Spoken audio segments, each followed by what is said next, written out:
I got so much motherfucking design on right now. Break it down, bring it back, make it clap. I got 3 old thoughts, new block, where that thing. Bitches on my line, and you know. Assalamualaikum warahmatullahi wabarakatuh. Baik teman-teman, bersama kami di podcast kita Kita Ada.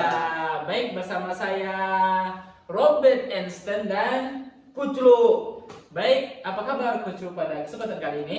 Ya, pada malam ini saya sangat bersemangat karena kita akan mengobrol dan berbincang dengan CEO dari brand terkenal. Apakah brand itu?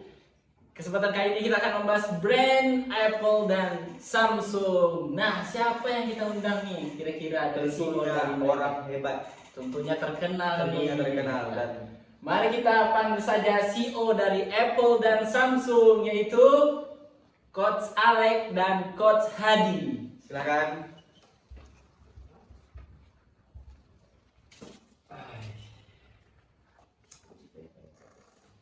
Baik, apa kabar Coach Hadi dan Coach Alex pada kesempatan kali ini? Alhamdulillah baik, alhamdulillah yang seperti biasa lah, maklum kan banyak kendala di jalan jadi macet. Kalau Coach Hadi bagaimana? Ya alhamdulillah walaupun belum makan kan, tapi semangat. Allah Akbar. Allah Akbar. Allah bersama kita ya. Ya. Baik, pada kesempatan kali ini langsung saja Coach untuk bagaimana kita akan menanyakan analisis nih tentang Apple dan Samsung. Mungkin dari Coach boleh menanya tentang mereka. Ya, perlu kita ketahui dan sama-sama kita ketahui bahwa brand Apple ini sangatlah brand yang sangat-sangat terkenal di penjuru dunia. Dan tentu kita sebagai orang awam kan pasti ingin mengetahui apa dan bagaimana sejarah terbentuknya perusahaan Apple ini. Baiklah, kita langsung tanyakan kepada CEO-nya langsung. Mohon untuk diceritakan bagaimana sejarah dari Apple itu sendiri. Dipersilakan. Nah, sebelumnya saya perkenalkan diri dulu. Boleh. Saya bernama Hafiz Nur Hadi. Saya di perusahaan Apple itu sebagai CEO. Nah, perjalanannya itu sangat panjang. Dulu pertama kali Apple itu dikenal oleh banyak orang waktu awal-awal 2000-an.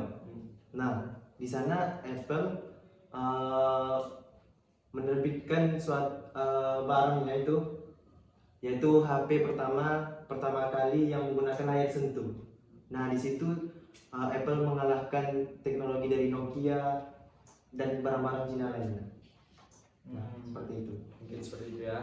Dan ini kan brand Apple ini juga pasti punya saingan lah ya enggak? Ya. Nah, saingan itu bagaimana dari perusahaan itu sendiri untuk menyikapi bagaimana cara untuk strategi marketingnya atau untuk pemasarannya, mohon untuk diperjelaskan lagi. Nah, perusahaan Apple ini kan sudah terkenal, sudah tinggi lah. Otomatis makin banyak orang yang iri, banyak yang menjadi pesaing kita. Nah, di perusahaan Apple ini menggunakan strategi diferensiasi dalam menyerang pesaing utamanya. Jadi sebelum kami bertahan, kami sudah menyerang duluan.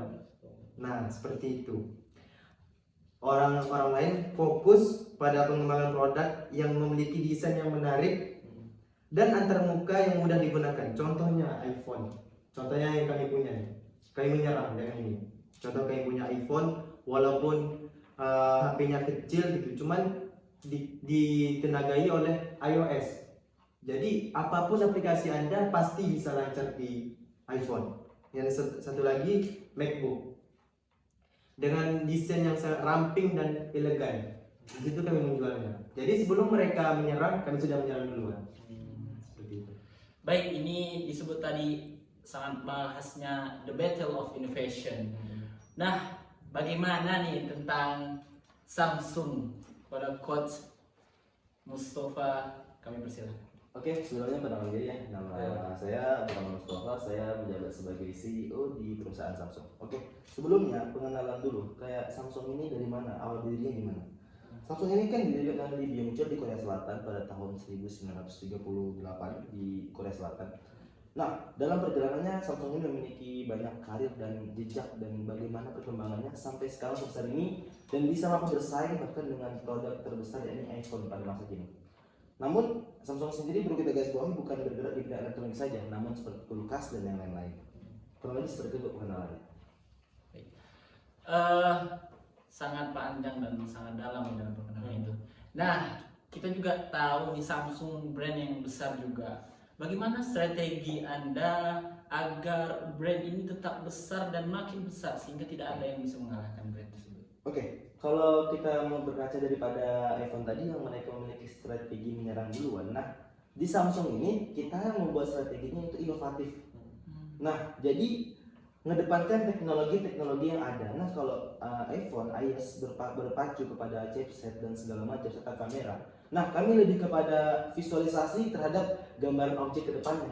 Nah, dalam proses tersebut juga kami menghadirkan yaitu responden. Jadi bagaimana customer tadi merasakan experience daripada pemakaian Samsung dan untuk alat elektronik yang lainnya. Nah, jadi di situ kami memiliki pola yang tadi untuk bagaimana mengembangkan dan menyerang untuk saingan-saingan kami.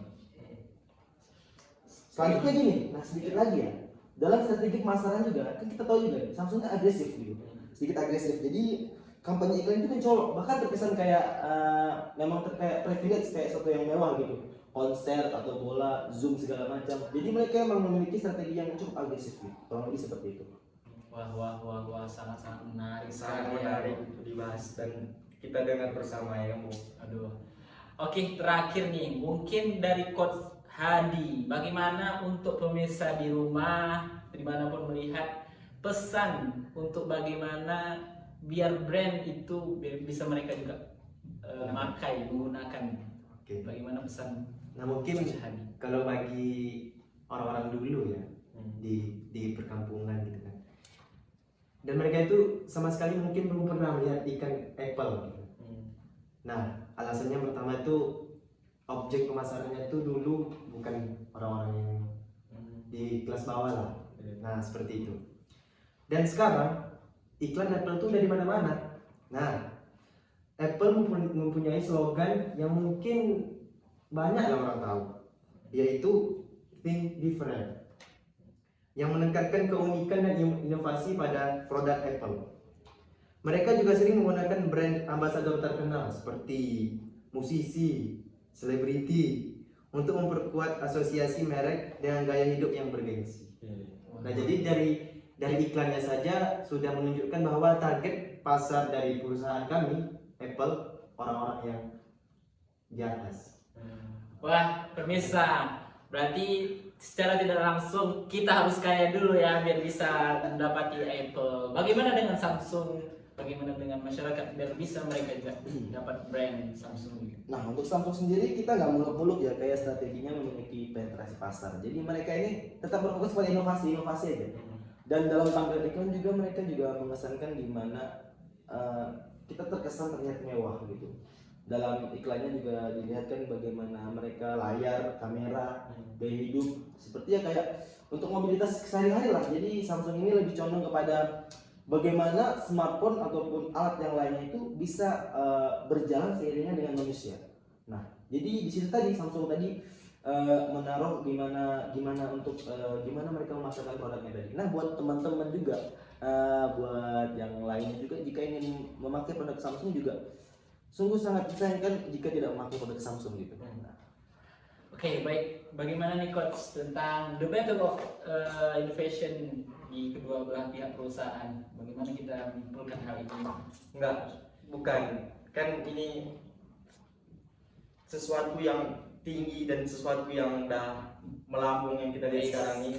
Bukan berarti proses itu langsung instan gitu. Ya, Kita betul. sudah mendengar sendiri dari para CEO ini bagaimana awalnya, bagaimana cara mengembanginya, dan cukup menarik untuk menambah pengetahuan kita pada malam hari ini. Wah, sangat-sangat menarik ya guys ya.